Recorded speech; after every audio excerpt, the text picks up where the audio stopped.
हरिः ओम् श्री गुरुभ्यो नमः। ॐ वक्रतुण्ड महाकाय सूर्यकोटि समप्रभा निर्विघ्नं कुरु मे देव सर्वकार्येषु सर्वदा।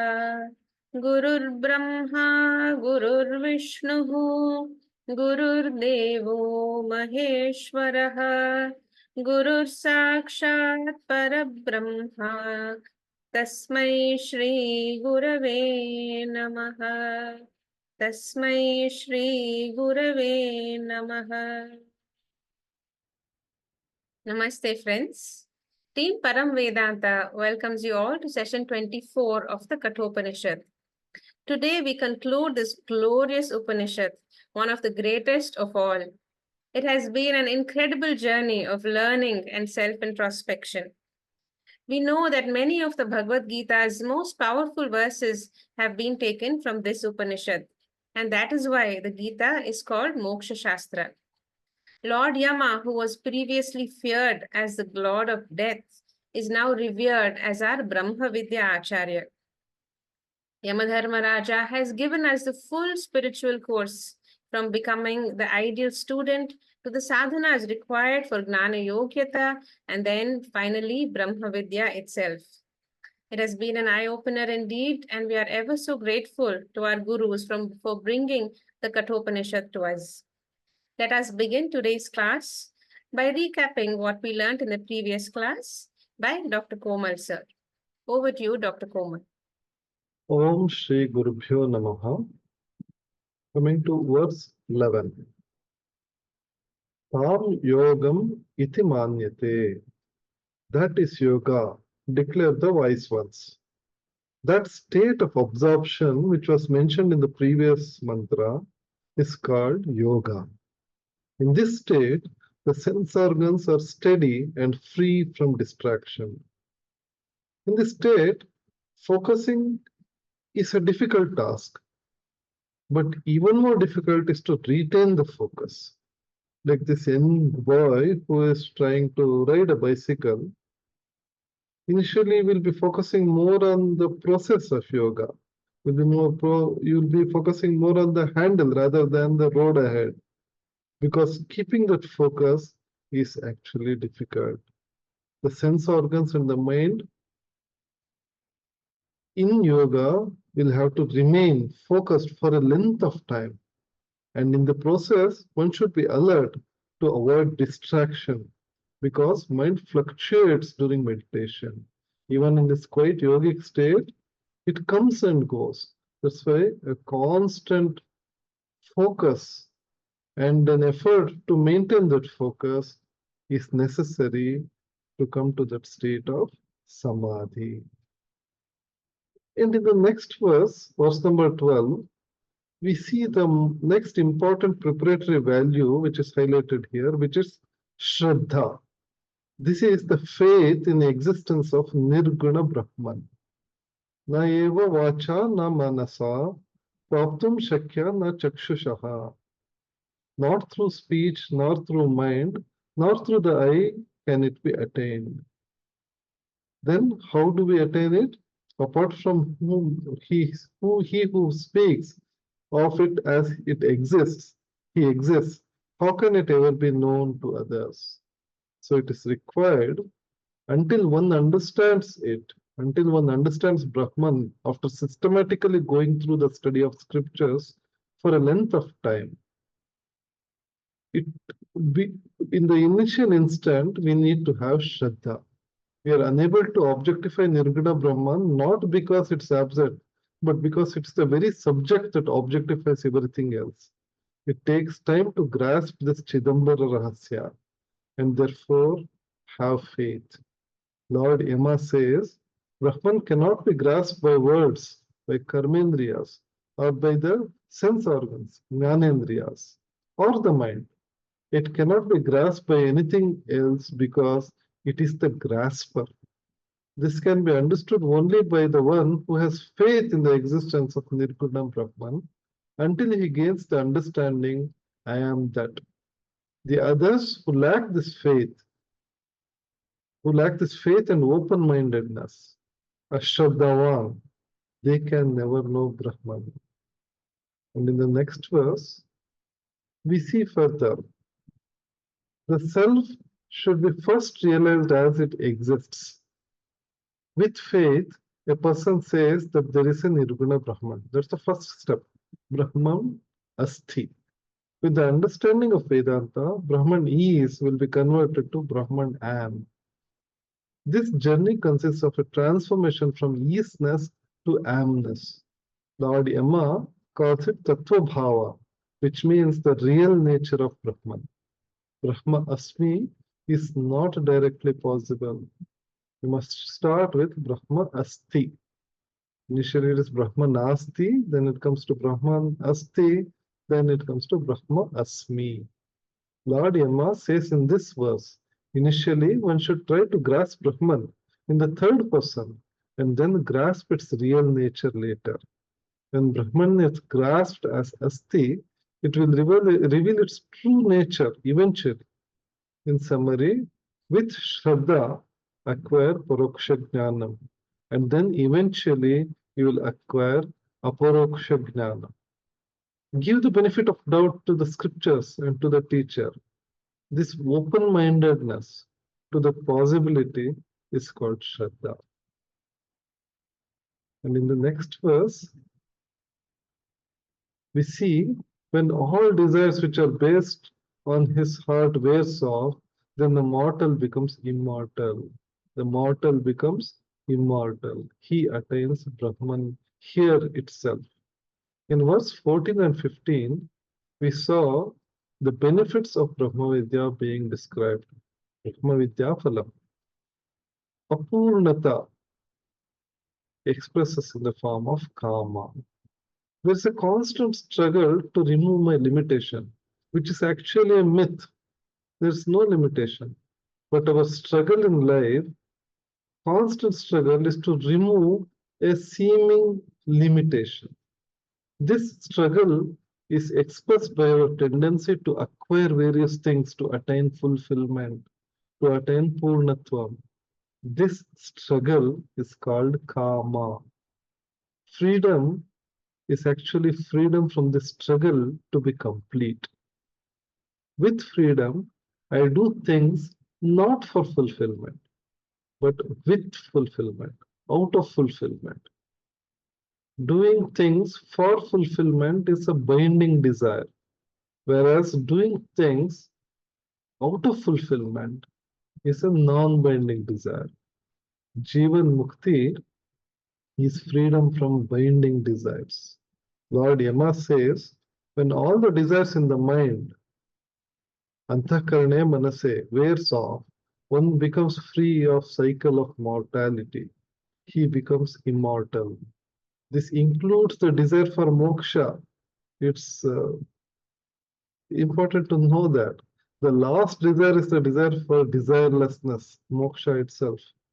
Gnani has no desire even for moksha because he understands that his own nature is moksha. He is moksha swarupa. The one who thought he was mortal now knows that he has always been immortal and he always will be immortal.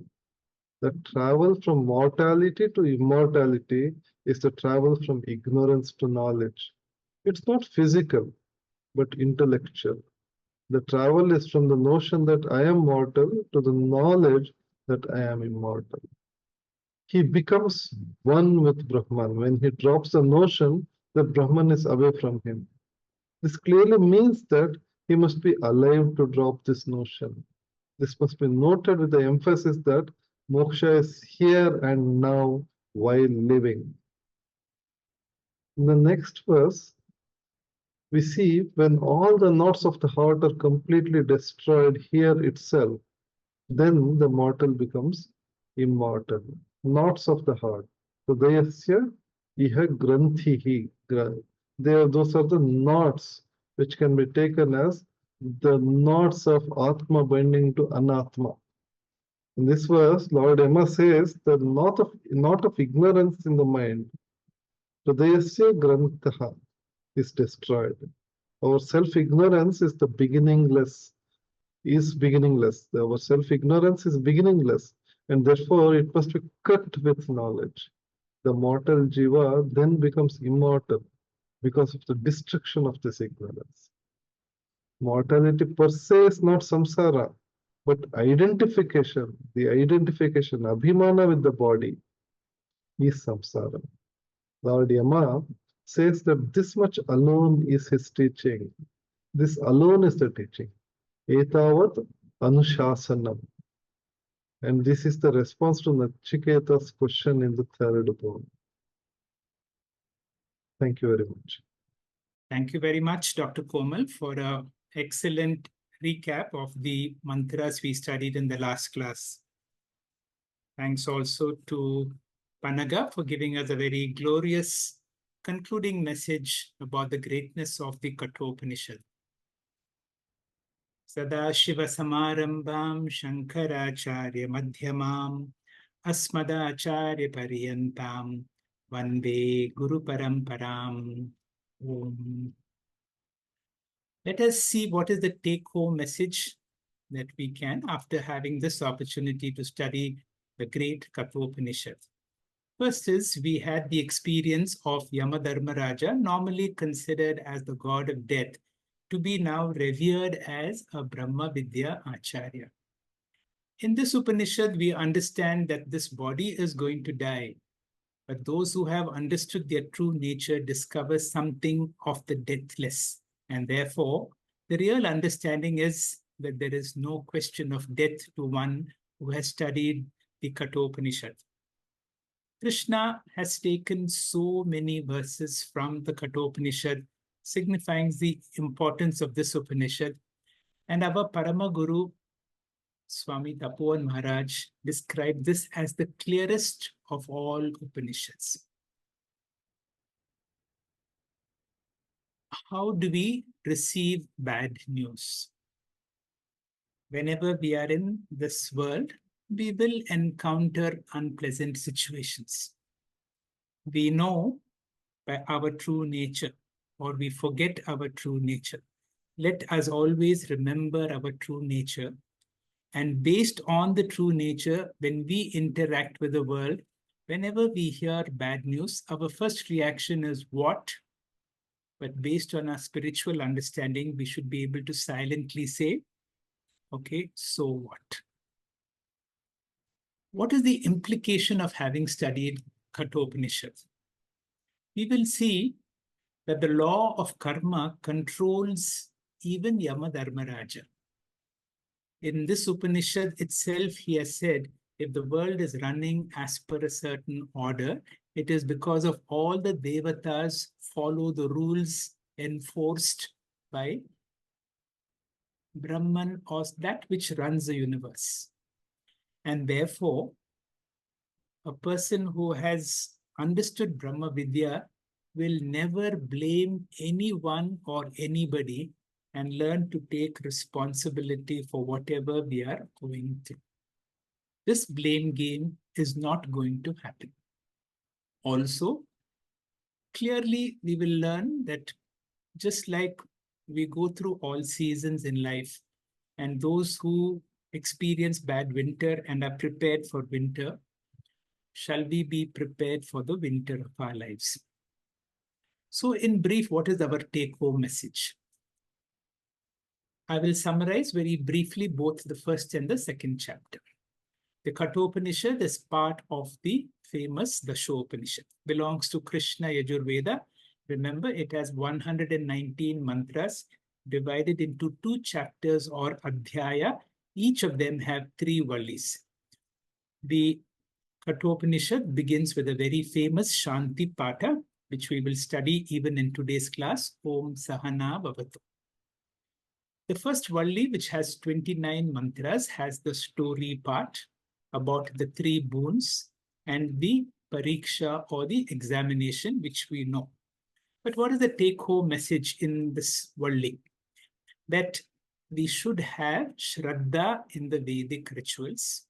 We should be people who honor our word, Atithi is one who comes to our place without a prior appointment. And from Yamadharmaraja's attitude of humility and justice, we know how an Atithi has to be taken care of.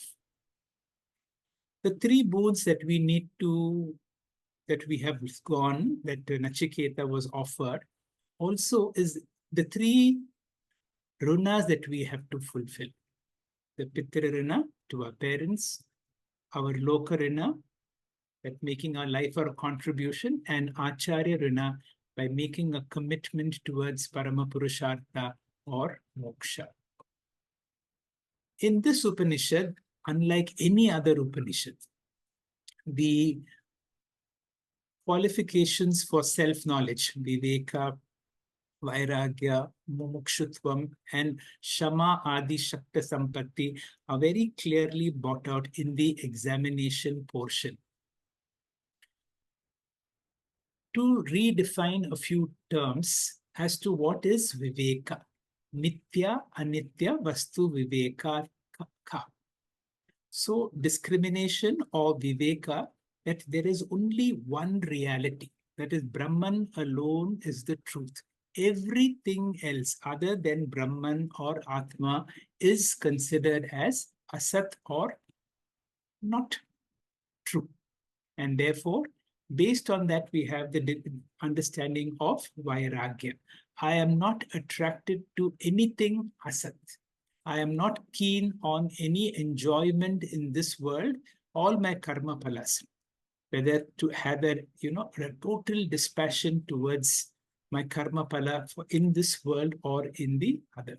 Viraga ka iha swarga bhogeshu icha arahitam, no desire. What is mumukshutvam? Moksha me bhuyat iti icha. So as Nachiketa had an intense desire to mumukshutvam, nothing should tempt us, and therefore we give the greatest priority for moksha as described in Nachiketa. Ultimately, Nachiketa should be a model for us to be a Brahma Vidya student. With that, the first Valli is over. Then we come to the second Valli. What are the important aspects in the second Valli? The second Valli also has three important topics. Nowhere again in any other Upanishad is the greatness of the teacher, the student, and the teaching is so well brought out. And as part of the answer to the third boon, we have the Atma Swarupa coming right in the second Valli. You will remember the mantras, Na Jayate, Mriyate Va, all that comes here. And of course, we will see what are the qualifications for self-knowledge. Upanishadic knowledge is not available to many people. It is extremely rare. And the rareness is to find a student for the Upanishads is rare, to find a teacher is rare, and even the subject matter is extremely rare. This is the question that you will remember, Nachiketa's question or the third boon, where he asks, and in every Upanishad, Swamiji says we have to keep the background as what is the question of the student. And therefore, the whole Upanishad is an answer to this question. Nachiketa had an opportunity to meet the god of death. And so he asked this very fundamental doubt. When a person dies, the body dies. But is there something that survives the death of the body? This is what I wish to know from you. Now, after a lot of discussions that Yamadharmaraja tries to dissuade him, Nachiketa comes to a very clear understanding. Now, I want to know about Brahma Vidya. And his question, so reformatted, is Anyatra Dharmat, Anyatra Adharmat. I want to know something beyond Dharma, Adharma, something beyond cause and effect, something beyond time. And also, Yat Tat Pashyati Tadvada. Can you tell me from your own experience? I want to know that. What is the greatness of a teacher of spiritual wisdom? The greatness of a guru is that the teacher describes something that is indescribable and makes the student know something which is not an object of knowledge, the very subject. This is the skill of a Brahma Vidya Acharya. The glory of the student is that he has chosen Shreyas over prayers. The glory of the Shastras is its extreme rareness. Now, in answer to Yamadharmaraja's question, Nachiketa's question, here is the answer. Anyatra Dharma, what is the answer? And this is the answer. So let us have this answer. So when we have finished Kathopanishad, these are some of the mantras that we need to remember. Sarve Veda Yat Padam Amananti. What is the essence of all the Vedas for which people undergo life of austerity? They attain to Brahmacharya. Tatte Padam Sangrahena Bravimi. I will tell that briefly. Very briefly, you want to know, Nachiketa, he says, that is Om. So that is the answer we have. If you want to know Brahma Vidya, and the answer is all about Om. Now, the teacher then, using the verse Na Jayate Mriyate Va, gives a description of Atma or Brahman, which is none other than pure consciousness. And we will see exactly how Swamiji has derived that consciousness, not part of the body, not a property, not a product of the body, and how the Atma does not undergo any modifications. It is Akarta, it is Abhokta, it is the very substratum of the entire universe. So all this we need to pick up all in the second Valli of the first chapter of Kathopanishad. And then Yamadharmaraja also emphasizes certain values that are important, like Sadachara, basic ethical and moral values, and integrated personality, which can be called as Shama Adi Shakta Sampatti. We then come to the third Valli. Let us remember what the third Valli, which has 17 mantras, very dominant in that is the Ratha Kalpana, or the very famous chariot example of the Kathopanishad. But then there is Atma Swarupam, which comes in the form of Panchakosha Viveka, and then certain additional self-qualifications that are required for Brahma Vidya. The famous Ratha Kalpana. And what we need to remember is the verse from the Sthita Prajna portion. Yukta Asita Matparaha. That means, can I put Sri Krishna as my intellect? Whenever I have a doubt whether I should do this or that, exactly what Arjuna did, can I put Sri Krishna, my higher self, in the driver's seat? This verse is very famous, Atmanam Ratinam Vidhi. And we know the description of the chariot example and so on. But the final take-home message is, Tani Sarvani Samyamya Yukta Asita Matparaha. Once my sense organs and my mind are under my control, can I put Sri Krishna on the driver's seat? And if I do that, my path is very clear. I'm not going on that pleasant or the path that is taken by everybody, but I take that narrow path, the path of Shreyas, what we are supposed to do. And we remember this verse, Shreyasya Preyascha. These are the two options that are available for us, and how we need to select the path of Shreyas and not Preyas. This Valli, that means we are now concluding the first Adhyaya, the first chapter, talks about Panchakosha Viveka. And this comes again in the second chapter, giving the importance of Panchakosha Viveka.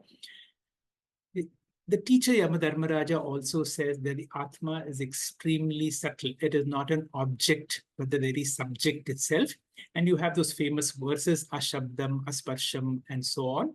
And to be able to understand this, we should be able to refine our intellect through various forms of upasanas, particularly Omkara Upasana. And then we have that very famous mantra, Uttishtata Jagrata Prapyavaran Nibodhata. You know, that strong determination that I am here for spiritual awakening. And I know this path is not an easy path. It is like walking on a razor's edge. Let us remember this verse also. Manushyanam sahasreshu kaschid yatati siddhai. among the thousands of people, very few come into the spiritual path. Now, we are among those, but can we go up to the very, very end? Yatatam api siddhanam kaschin man veti tatvatha. Can we be there to go until the very end itself? And what is the very end? You remember that story of Gautama Buddha? When Buddha was dying, his final message to his disciples were, see, in my presence, you enjoy a borrowed light. But if you have to have fulfillment in life, you have to become a light unto yourself. And this is possible through Brahma Vidya. The first chapter concludes with a very strong message by Yamadharmaraja. He says, even if you do not understand, I want you to just do the chanting or the parayanam of the first chapter of Kathopanishad, particularly on occasions like Shraddha. And there may be people, because on such occasions, so many people gather together who may want to know what is this and what is Kathopanishad all about. And all of us who have studied the Kathopanishad, if we can introduce such practices, it is possible that we will be able to do Brahma Yajna. That means we will propagate this spiritual wisdom. With that, we come to a glimpse into the second chapter, which also has got 3 vallis. In the first chapter, Atma Vidya or Brahma Vidya was given in the second and the third vallis. But here, all the 3 vallis have no other topic. That is why the second chapter is concentrated Brahma Vidya. Repeatedly, the teacher will say, Yetad Vaitad. Oh, Nachiketa, this is the answer to the question that I've asked you. Just like Tattvamasi was brought in 9 times, Yetad Vaitad comes here 12 times. Yamadharmaraja repeats this again. Not only he gives the answer, but he makes the student and all of us know that this is the answer to Nachiketa's question. The first 2 mantras in this second valli are very significant. Paranchikani Vyatarnat Swayambhuhu Tasmat Parapashyati Na Antaratman Kaschid Dhiraha Pratyak Atmanam Aikshat Avrit Chakshuhu Amrutatvam Icchan. Which means this is a very strong statement against the creator. Swayambhuhu has made a birth defect. And what is the birth defect? All our sense organs are focused outside. And therefore, it takes an extraordinary amount of effort to move away from the external world and look within where the real self is harbored. To look inside requires a tremendous amount of extraordinary amount of effort. And how do we do this effort? In the third mantra, this is a mantra which is the take-home message. Yena rupam rasam gandham shabdam sparshan maithuna yetena cha vijanati kimatra parishishyate yetad vaitad. Yena rupam. Now, the teacher talks about drik drishya viveka. That means in every experience, prati bodha viditam matam, can I come in touch with the experiencer? This is another etad vaitad mantra, and perhaps one of the most important mantras that we should remember to be able to take back from Kathopanishad. We have another discussion where the topic comes, can spiritual enlightenment happen, or can we get Brahma Vidya through the mind, or is there some other technique? And Yamadharmaraja answers this, Manasaiva idam aptavyam neha nanasti kinchana. There is no other method. It has to be got through the mind itself. Although many other Upanishads says that it is not possible to acquire Brahma Vidya through the mind, but here we need to understand, but through a trained mind, it is possible to get Brahma Vidya. And then there is a question, not from Nachiketa, but there is a question from the Upanishad itself to know, how do I experience my true nature? Can my true nature be an object of my experience? And the answer comes through this famous mantra, Na tatra suryo bhati na chandra tarakam nema vidyuto bhati kuto yamagnihi. Every time we do this arati, let the essence of this mantra come to us, and that's how we take home the essence of the Kathopanishad in what we do every day. Finally, we come to the last Valli. And in the last Valli, we have the opening verses about that Urdhva Mula Avakshakaha. This famous example, which became the basis of the 15th chapter of the Bhagavad Gita. Now, when you say the roots are above and the branches below, it only means that the invisible, all-pervading Brahman is the source of the entire creation. Although we don't see the roots which sustain the entire tree of samsara, we should be able to know all the time it is because of Brahman I'm able to speak. It is because of Atman that you are able to listen. And finally, this is a very, very encouraging message that comes towards the end. And this is the mantra that I will have to explain, that the discussion is over, the teacher and the student. This is the final and the most important encouraging message that the Upanishad wants us to take is Nachiketa got Brahma Vidya. And also it means if one person can attain to Brahma Vidya, it is our potential. All of us, even in this age and time, can get Brahma Vidya. So we will have a few more verses to conclude today's class. And the opening verse, verse 16, will be explained to by Dr. Satyanarayana. Dr. Satyanarayana, please. Om Shri Gurubhyo Namaha. Coming on to the 16th verse of third Valli of second chapter, the verse goes like this. Shatam cha eka cha hridayasya nadya tasham murdhanam abhinishrita eka taya urdhvam ayan amrutatva meti vishwam ananya utrikamane bhavanti. Coming on to the verse meaning word by word.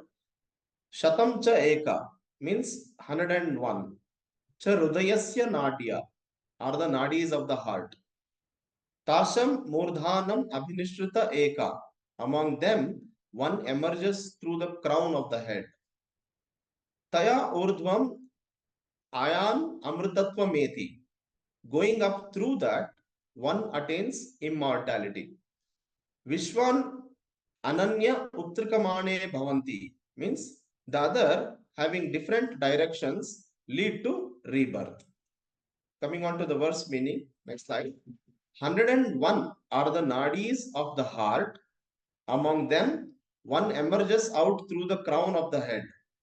Going up through that, one attains immortality, and the other having different directions lead to rebirth. Next slide. We have seen in last class, in the last two verses also, the benefit of Brahma Vidya were described. In this particular verse, Lord Yama goes back to the second boon where he taught Nachiketa ritual, the Karma Upasana Samuchaya. The Upasana in Nachiketa ritual is called Virat Upasana, meditation upon the Agni where the ritual is performed. In this verse, Lord Yama describes the phalam of Karma Upasana Samuchaya. The combination of Karma and Upasana gives a greater benefit than the Karma alone. Meditating upon the form of God will give better benefit than mechanically chanting. The phalam of Karma Upasana Samuchaya is Krama Mukti. Next slide. Let us see the three fundamental nadis before analyzing this particular verse. In the Pranamaya Kosha or the energy body, there are 72,000 nadis. The nadis are the pathways or channels of prana in the system and are not nerves. Of 72,000, there are three basic ones, and these spring out from the three basic nadis. The left one is called as Ida, the right Pingala, and the central as Sushumna Nadi. These nadis don't have a physical manifestation. In the sense, if you cut the body and look in, you will not find them. But as you become more aware, you will notice the energy is not moving at random. It is moving in an established pathway. The Ida and Pingala represents the basic duality in the existence. It is this duality which we traditionally personify as Shiva and Shakti. Or you can simply call certain qualities of nature as masculine or feminine. Next slide. So in this particular verse, Lord Yama describes the phalam of karma upasana samuchaya.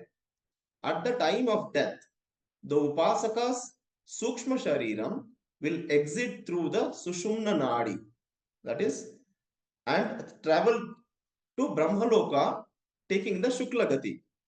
The Upasaka will get Jnana from Brahmaji and attain Jivan Mukti in Brahmaloka and then attain Videha Mukti at the end of his life. If one performs karma without Upasana, he will not travel through Sushumna Nadi, but some other Nadi. The karmi will be born again. The nature of this birth will be based upon his karma. Thus, the Ajnanis are of two types now, the karmis and the upasakas. The Sukshma Shariram of the Upasaka takes the route of Sushumna Nadi to Brahmaloka. He attains Krama Mukti.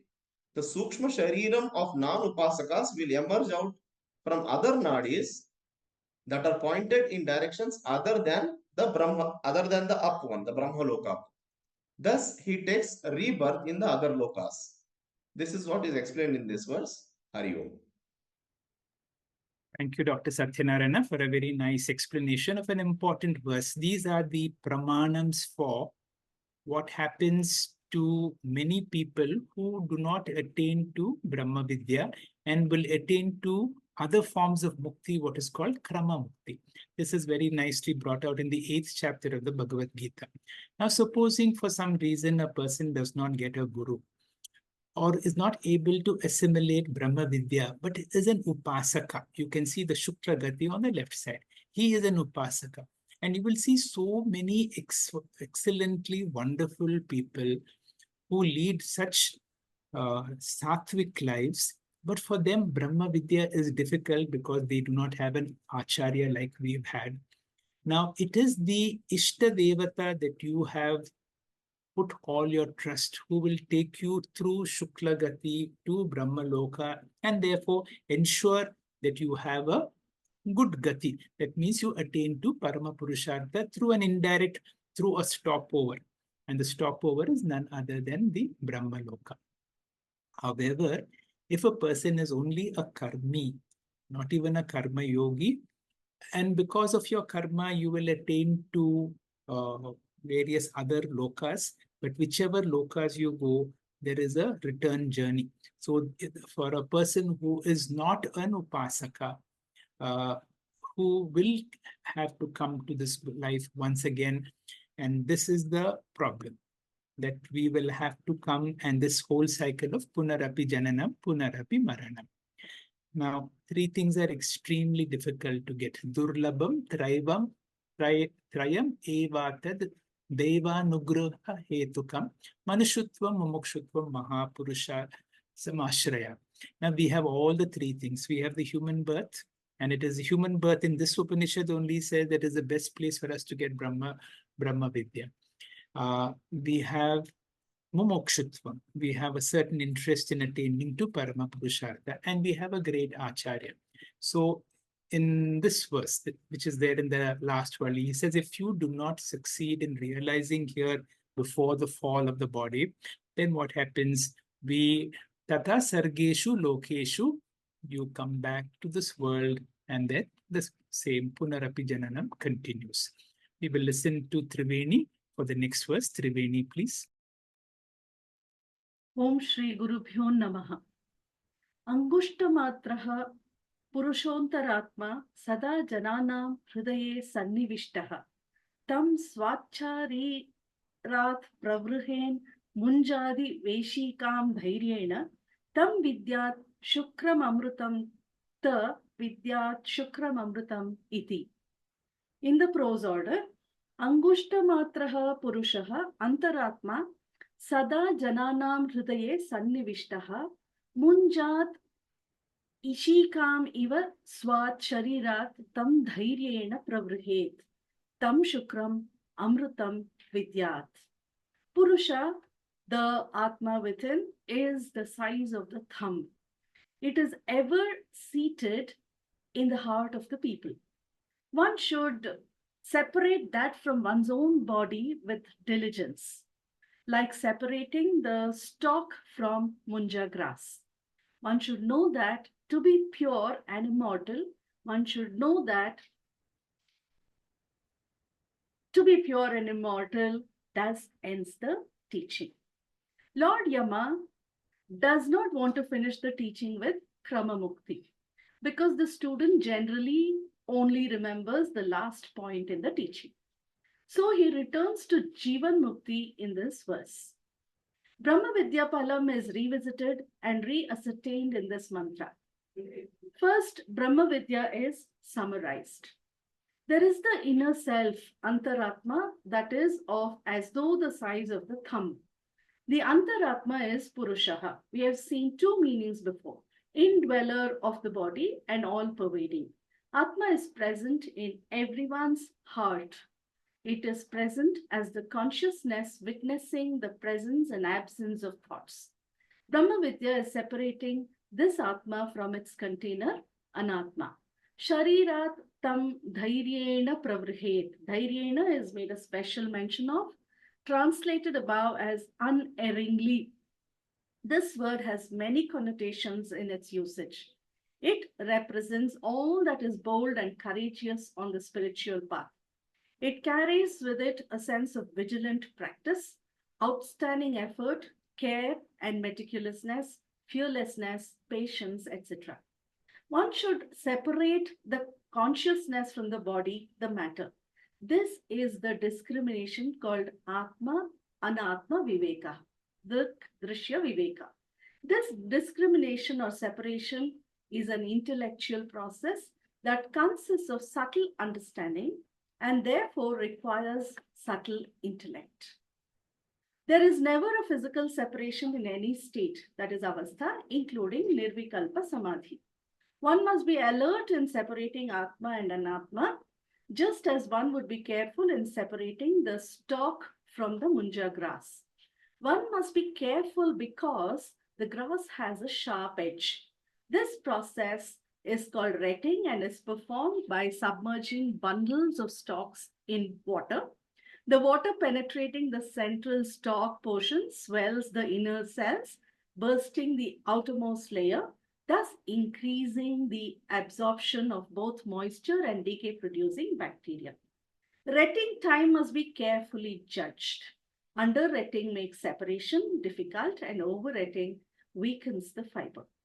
Then one should know that this consciousness is that Brahman described in the Upanishad as pure and eternal, and that I, the consciousness, am Brahman.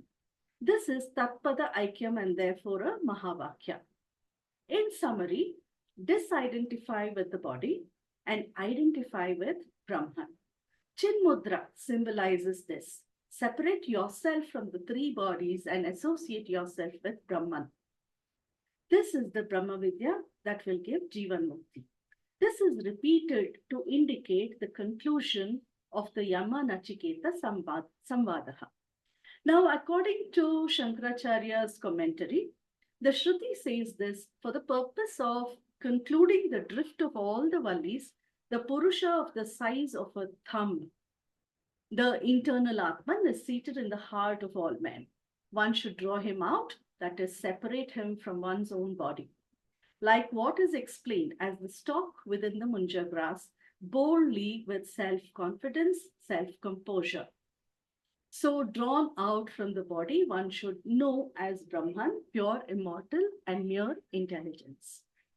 The ultimate goal or reality, which forms the theme of the entire Upanishad, is mentioned fittingly as the conclusion to this text. The repetition and the use of the particle iti are to show that the Upanishad ends here. Hari Om. Thank you. Thank you, Triveni, for a very nice explanation of the last mantra of Kathopanishad, where, as you said, our teacher, Yamadharmaraja, now wants to be sure that we have a clear take-home message. We are not working for Krama Mukti. We are working for Jivan Mukti itself. And therefore, this mantra exhorts us to work for Jivan Mukti itself. Now, we come to the last mantra, which does not, both the teacher and the student have moved out. And now it is the role of the Shruti Mata, the Upanishad, which has to give us a concluding message. And this is a very encouraging message for all of us who have been in the study of the Kathopanishad for so long. Mrityu proktam nachiketo ata labdva vidyam etam yoga vidyam cha krishnam Brahma prapta viraja abhut vimrutyuhu anya api evam yavit adhyatma eva. So the meaning is Nachiketa was instructed by Lord Yama. And as a result of this, he got Brahma Vidya and also the knowledge of the process of yoga. That means not only he got Jnanam, but Jnana Nishta through the process of Nididhyasana. A knower of Brahman is free from all impurities and has become freed forever from the grip of death. So you can see Yamadharmaraja is giving us all instructions how to be free from him, from the grip of death. And the conclusion and the encouraging message is, just as what happened to Nachiketa, any other seeker too can come to the same, that can become a Jivan Mukta if he knows the inner self in the same way. Word by word meaning, Krishnam Labdva, having completely acquired Etam Vidyam, this knowledge, Cha Yoga Vidyam, along with the method of yoga. Here we understand it as Nididhyasanam. Mrityu Proktam, which was taught by Yama, Atha, thus Prapta Brahma, having attained Brahman, Abhud Viraja, he became pure, Vimrutyu, that means and immortal, Anya api eva, anyone else also, Ya evam vid adhyatmam, will also be able to attain Brahman. Now you may say that Nachiketa got this knowledge because at that Vedic era, at that faraway time, and he also had the blessings of a super divine, a heavenly master like Yamadharmaraja. But then the Shruti tells us, to many of us, it may seem that such an achievement is not possible for all the people at all the time. So the Upanishad uses as a concluding take-home message. The Upanishad emphatically asserts, if one person can attain, it is the potential for all of us to attain. Even today, if we can fulfill the necessary qualifications explained so vividly in this Upanishad, and then practice the entire technique of Brahma Vidya, that means through the process of Jnanam and Jnana Nishta through Nididhyasanam, we too can realize the self, become one with Brahman, become a Jivan Mukta, and once the body drops, become a Videha Mukta. There is a great significance for the Shanti Pata to be chanted once again, which Dr. Netra will tell us. Dr. Netra, please. Namaste, Hari Om, Shri Gurubhyo Namaha. This Shanti Pata, Om Sahana Bhavatu, is a mantra taken from the Krishna Yajurveda, Taittiriya and Kathopanishad. The Shanti mantras, they're actually supposed to calm the mind of a person and the environment around him or her. It is considered to remove any obstacles before starting a project, event, or occasion. The mantra goes as Sahana Bhavatu, Om Sahana Bhavatu, Sahanau Bhunaktu, Sahaviryam Karavavahai, Tejasvina Vaditamastu, Ma Vidvishavahai, Om Shanti, Shanti, Shantihi. So this small but popular Shanti Pata is very relevant for seeking knowledge. In the other Shanti Patas, the prayers are usually done so that we get some physical, mental health, or we ask for a long life or a wealth from God. But this is one Shanti mantra which specifically deals with the study. So usually this is sung before beginning of an auspicious event, but today this also has an extreme importance at the end of the teaching so that we assimilate the teaching and go forward in life. Coming to the next slide. The word Om. The goal of the human life is to find the eternal Brahman or the Atman, and the purpose of the study is to find that Om or Brahman. So we have gathered here in this class to find this goal. So in this verse, when it is mentioned as we, it refers to the Guru and Shishya. Sahana Vavatu, protect us both Guru and Shishya, asking for protection from ignorance so that we are not distracted and we do not understand wrongly the teaching. With this, with all humility, we surrender in receiving the knowledge or jnanam. Sahana Bunaktu. Bunaktu means nourished, energized, or protected. After receiving the teaching without any obstacle, the student should also be able to assimilate the teaching and bring about some transformation in his personality, and that is called Jnana Nishta. That is why usually whenever this prayer is said, it is repeated twice. The first time it is to gain Jnanam, and the second time it is for Jnana Nishta. Sahaviryam Karavavahai. Let us put forth our effort, that is Atma Prayatnam. The effort is both on the part of the teacher as well as the student. One cannot put all the responsibility on Bhagavan. Our success depends upon both Ishvara Anugraha and Atma Anugraha, or our effort. Ishvara can help only if we have decided to transform. Vedanta clearly says that moksha is not decided by Bhagavan, it is decided by us and assisted by Bhagavan. That is why moksha is a purushartha, a human goal. Tejasvina vaditamastu. After receiving the teaching, one must be able to retain it. This is called as Medha Shakti. Grahana Dharana Shakti. Receiving and retention. Both are important. So, may our learning be bright, tejasvi in our mind, enriching, beneficial, clear, and not confused. With Vishavahe, let us not have any strain in our emotional relationship. Let the relationship be one of mutual respect and love. Guru's attitude should be one of love and care, while the Shishya's attitude should be that of faith and respect for the Guru. Through knowledge, there is inflation of ego and leads to discussion. These discussions should not lead to quarrel or heat, but it should reveal further facets of the truth, thus creating light. Om Shanti Shanti. The obstacles which are either visible, drushta pratibandha, or hidden, adrushta pratibandha, coming from three sources: Adhyatmika, Adi Bhautika, Adi Daivika. Let all these be removed. So in the next slide, here the student is praying to the Lord, seeking 5 factors that are extremely important for a Vedantic student.